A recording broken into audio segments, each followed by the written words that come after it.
Yo everyone, Shockz16 back once again for the Renegade Master. This time, something a little bit different, a top 10 of sports games. That's right. This was influenced by a video that I watched by Soulful Retro, Matt. He basically did a video called, what was it titled? Something, It's in the Game, something like that. You know, the EA tagline from back in the day. Do they still use it? Yeah, I think they do, don't they? And yeah, he was talking about some of his favourite sports games. Now, to me, sports games are games that get very overlooked. People just toss them aside, you know, just think they're shit just because they're sports games. And I hold my hands up and I admit that I've done exactly the same thing. I've tossed the game to the side just because it's a sports game and thought, ah, shit. But the truth be known is that I've actually had a lot of fun with sports games over the years. And sports games are some of my favourite games are sports games, and some of my most favourite memories come from sports games as well. So yeah, I thought I'd just compile a little top 10 of sports games. Of course, these are all personal choice. It's all open, it's all subjective and open to personal opinions. So, you know, maybe these games on my list are different from what you put on your list. But yeah, if you do have a different list, then, I don't know, leave a comment, even do a video response or something like that. Let me know. You don't have to do a top 10, just let me know what some of your favourite sports games are as well. So yeah, without any further ado, here's my top 10 sports games from over the years. Number 10. Straight in at number 10, I'm going to have to put the original FIFA International Soccer. Soccer, as the Americans would call it. I don't know why they should have just called it FIFA Football. Easier, isn't it? Easier. But yeah, as you can see, my copy of this is a bit beat up. This was actually given to me for free, for nothing, so I can't complain. But yeah, FIFA International Soccer on the Super Nintendo. Weren't the first console I played it on either. The first time I ever played it was on the Mega Drive. And then I played it on, obviously I liked it on that, so I got it for my Super Nintendo. Because yeah, I played it around my mate's house on the Mega Drive. But yeah, FIFA for me is where kind of football games really started. I mean, I used to play a little bit of World Cup Italia 90 on the Mega Drive prior to this. But yeah, the first football game that I really got onto was, yeah, FIFA International Soccer. It's where it all started for me. And I like the fact that you could do, you know, two-player co-op on it as well. You could play on the same team and stuff like that. That was really good. And yeah. I don't think you could get better. At the time when this came out, I mean, it's very primitive now, but when it came out, I think it just, yeah, it just paved the way for football games, really. So I've got to, it's almost like an honourable mention. You can't, I don't think you could do a top 10 without putting it on there. If you're into sports games, I think the original FIFA has to be in there. Because, yeah, I think that's probably where it kicked off most people's memories of a decent football game. So, yeah. In at number 10, FIFA International Soccer on the Super Nintendo for me. Number 9. So, in at number 9 is another Super Nintendo game. That's why I was a Super Nintendo kid growing up, okay. Super Nintendo was my console of choice for the 16-bit generation. So, yeah. Another Super Nintendo game, one that I can't show you though because I don't actually have a copy of it at the minute, and that is the original PGA Tour Golf. Although the second one, PGA Tour Golf 2, was good as well, but I played that more on the Mega Drive. But yeah, the one that I played more out of both of them games was of course the original on the Super Nintendo. And yeah, as golf games go, it was a great golf game. Like I say, probably primitive again compared to golf games nowadays, but yeah, I just thought it was a really good kind of in-depth and serious golf game. For its generation, it was kind of the golf game. Do you know what I mean? If you were going to play a golf game, then PGA Tour Golf was the one that you went to, really. And I think it was good on just about every console as well. I think even the Master System was a good version. But yeah, one thing I remember about the Super NES version was the where it would do the flyover of the course. Now I'm not really sure if you got that on other consoles. You probably did, but I think it was made better by the, you know, like the Mode 7 that they had on the Super Nintendo. So yeah, I don't know if it was any better because I really can't remember other versions of the game. But on the SNES, yeah, the flyover, I used to think that was really good. Yeah, and I just like the way you could, you know, pick your clubs and stuff like that. And yeah, it's just a really decent golf game, and it probably still stands the test of time now. So yeah, in at number 9, it's got to be PGA Tour Golf. Number 8. So yeah, now in at number 8, we're going to the 32-bit generation with a game that I never actually played until just a couple of years ago. Basically, I did an episode of Shockz16 on this, and that was the first time I ever played it. And that game was none other than Sea Bass Fishing. That's right, Sega Sea Bass Fishing, or whatever you want to call it. On the Sega Saturn anyway, Sea Bass Fishing. So yeah, this game is just... It's one of those games, I think in the Shockz16 episode I was kind of slagging it off a bit and laughing at it. But you know, when you get into it, it's a really kind of relaxing game. And yeah, you basically just pick a fisherman, or yeah, a fisherman. Pick where you want to go fishing. You got like a selection of different flights and baits and stuff like that. You just go out and catch yourself some bass. I think you can catch, yeah, you can catch other fish as well on it. But yeah, it's just about going out and catching some fish, and it's just a really relaxing game. It's got some like, it's just like, if you just want a quick blast on something, you just want to chill out, then just put this game on, and yeah, like I say, you just chill out to it. It's a nice relaxing game. Fishing in real life is something that bores me to tears. Honestly, I cannot fish in real life. I've tried it many times as a kid. I've been, you know, day fishing, night fishing, yeah, and I just can't get into it. I just find it boring sitting around a pond. But this, for some reason, I don't know, it's probably because I'm shit at it. I don't know what I'm doing in real life. So yeah, I never really caught fish. Whereas on this, I can catch some fish. So yeah, that's probably why I like it more. And I don't have to go outside. I don't have to get gear ready and go down to the local pond. I just put it on the TV, and there I am. I'm in the bloody ocean. Do you know what I mean? Catching fish. What more do you want? So yeah, in at number 8 is Sea Bass Fishing for the Sega Saturn. Number 7.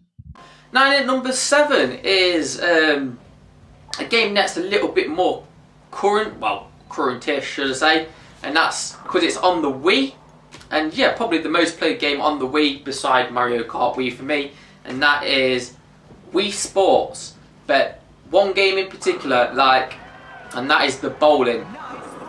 I would say the tennis, the golf, and the boxing are quite enjoyable as well. The baseball is probably the weakest on there, but yeah, I think the strongest one is the bowling.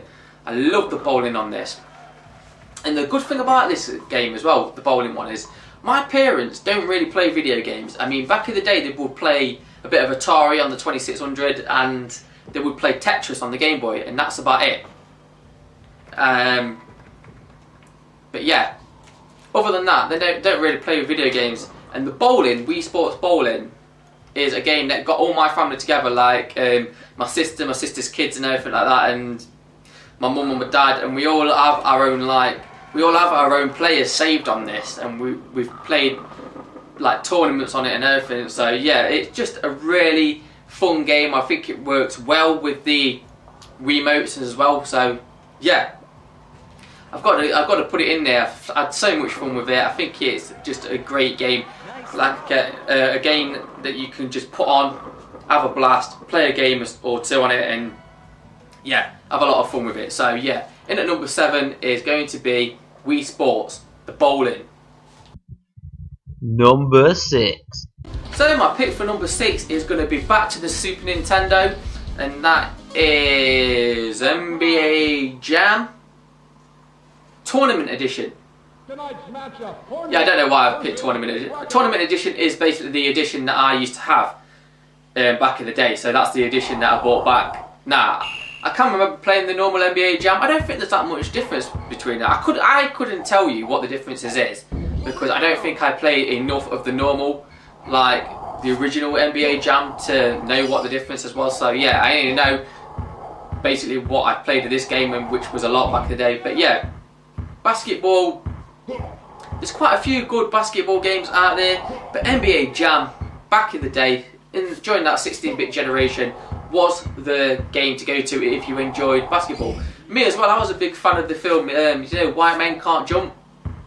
So yeah, I like the 2-on-2 kind of style, street style to it, which you get in this. It's just, yeah, it's just 2-on-2. So yeah. Sorry, I was looking at screenshots, but yeah, I just love NBA Jam. I just think it's great. I just think it plays nice, looks nice. I used to like the commentary, you know, like, he's heating up, he is on fire, you know, the classics like that. It's just a brilliant game.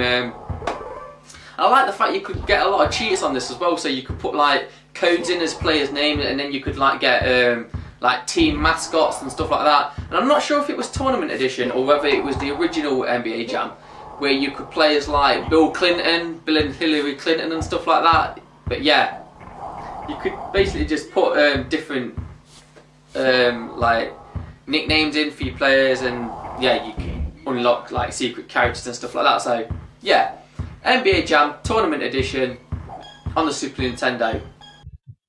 Number 5.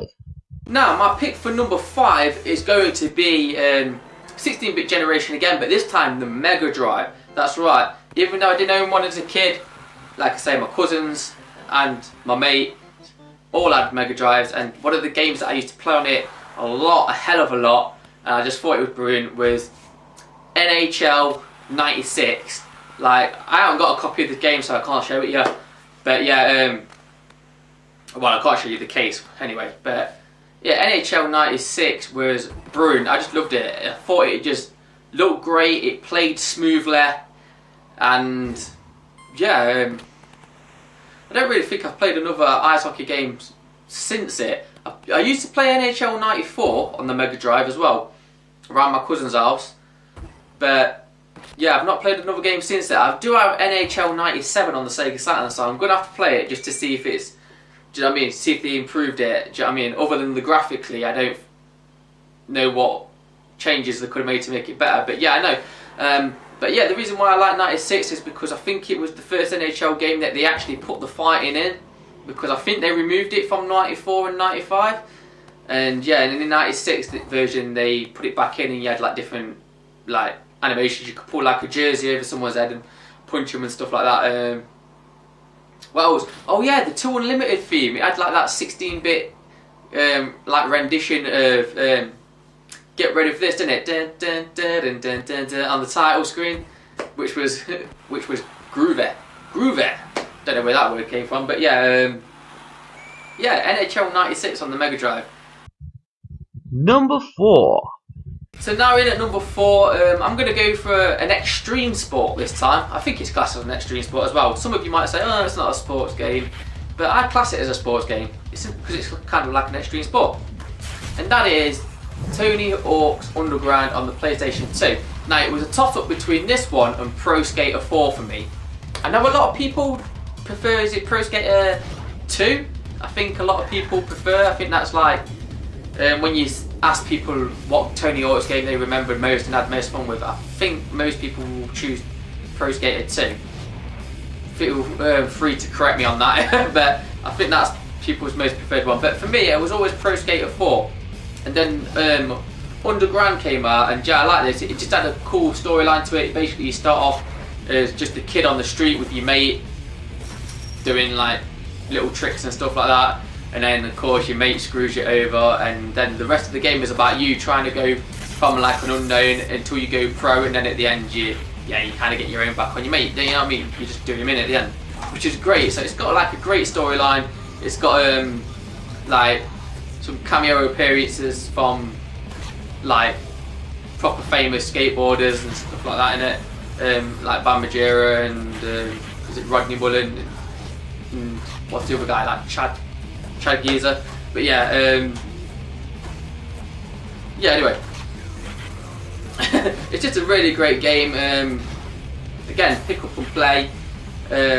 Some amazing tricks on it that you can kind of make your own tricks on it as well. You can make like your own super trick on it by like you've got like an editor on it, and you can make your own kind of super trick by using different elements of other tricks. It's just a really cool game. I've had a lot of fun with it. So yeah, for me, Tony Hawk's and the Underground, a little bit when I can speak. Tony Hawk's Underground just pips Pro Skater 4 for me.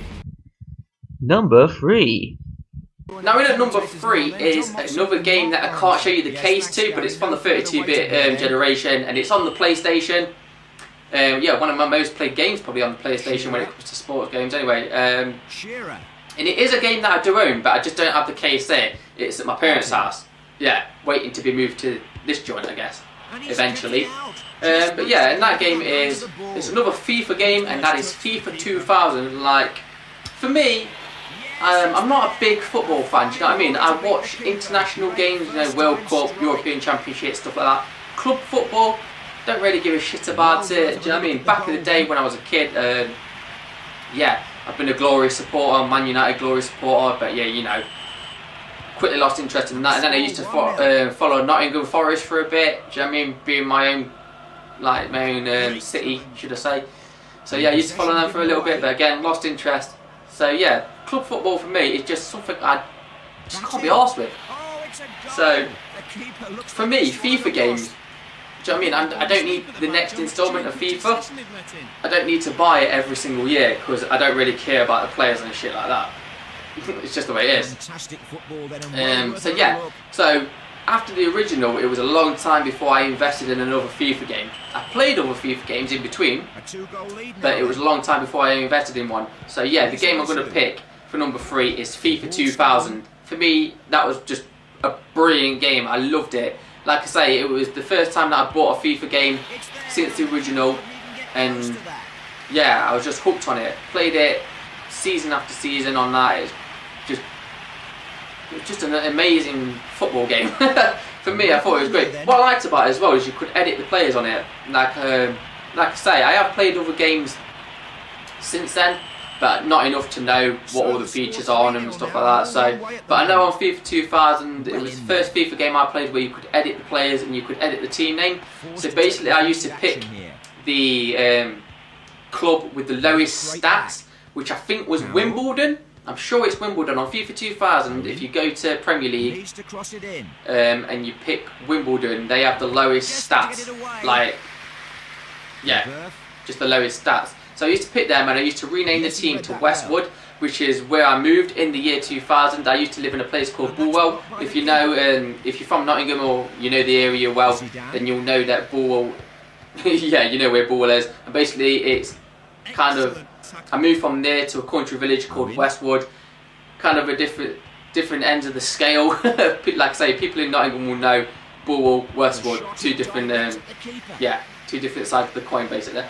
But yeah, I moved there in the year 2000, and yeah, I would I would rename Wimbledon to Westwood. So I was like playing a team Westwood, and of course I'd re-edit all the players to look and have the names of all my friends and stuff like that. So yeah, it was just a really cool game, and yeah, FIFA 2000, like I say, I do own it, can't show it you though, but it's a brilliant football game. Number 2. So now, in at number 2, my one of my second favourite sports game of all time. In a minute, that's basically because it's a game that I'm still playing, and yeah, in order to show it you, because it was a digital download, so that's how recent it is. I'm gonna have to show you the Xbox One, because here it is, FIFA 14.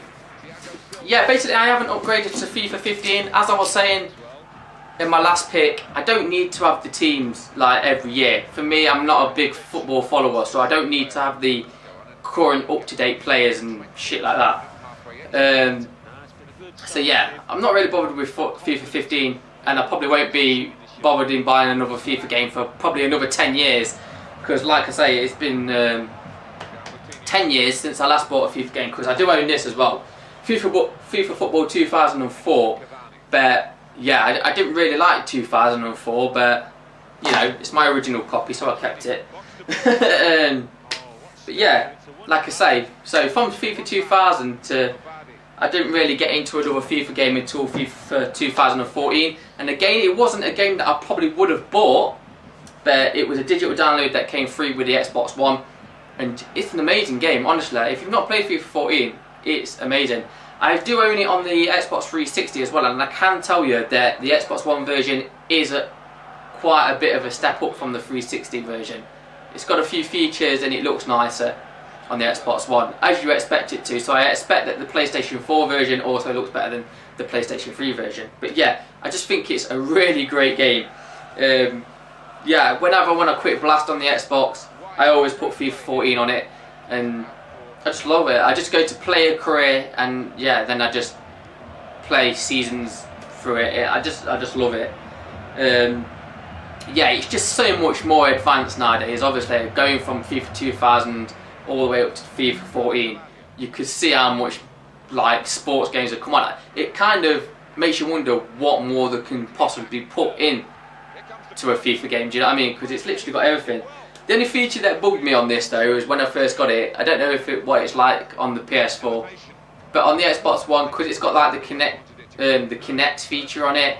If you swear at the like if you swear at the screen and stuff like that, like if the game pisses you off and you swear, it picks it up. The Kinect picks it up, and then you get booked for it, and you can actually miss games for swearing and being abusive on the pitch and stuff like that. Which is funny the first few times that happens to you, but then it starts pissing you off when every single game you're getting like booked and you're getting having to forfeit like games, like having a one match ban because you've been swearing your head off at the TV and stuff like that. So luckily enough, there is a feature. You just go to options and you can turn it off. So yeah, that's a good thing, because that nearly ruined the game for me. Like I say, it's funny the first few times, but it starts pissing you off. But yeah, other than that, FIFA 14 for me is just, it's kind of like a pinnacle of football. Honestly, FIFA 15, I don't know, what have they done? What have they added to it that's made it better than 14? Because I just don't know what they could possibly add to it.